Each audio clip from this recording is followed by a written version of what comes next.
ঘটনাটো কি বাৰু ৰাতি 9:30 বজাত জ্বলাইছে মোক গাঁৱত ওচৰৰ মানুহ গৈ পেলাই 10টামান বজাত ঘৰৰ পৰা টোপনিৰ পৰা জগাই নিছে আহি পাইছোঁ জ্বলি আছে বহুত মানুহ 2-3খন গাঁৱৰ মানুহ বালি পানী ঢালি পেলাই নুমাবলৈ চেষ্টা কৰি আছে নুমাইছে তাৰপিছত থানাত ফোন কৰা হ'ল থানাৰ ফালৰ পৰাও মানুহ আহিছে আহি চাই মেলি লিখা পঢ়া কৰি লৈ গৈছে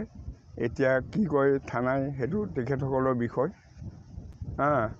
এতিয়া নাওখন কি কৰিম মই ভাবি অন্ত পোৱা নাই বহুত এতিয়া বুলিবলৈ একোৱেই নাই আৰু আদায় হ'ল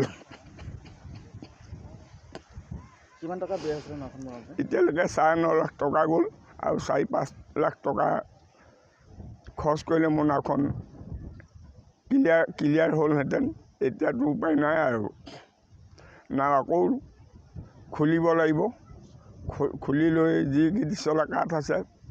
এইটো বনাবলৈ এতিয়া উপায় নহ'ব আৰু তাৰমানে কোনো পধ্যেই নহ'ব পইচা ফালৰ পৰাও নহ'ব কাঠৰ ফালৰ পৰাও নহ'ব ক'ত পাম মই কাঠ 70 ফুট দীঘল 10.5 ফুট বহল আছিলে এইখনত 500 যাত্ৰী গ'লহেঁতেন 400-500 যাত্ৰী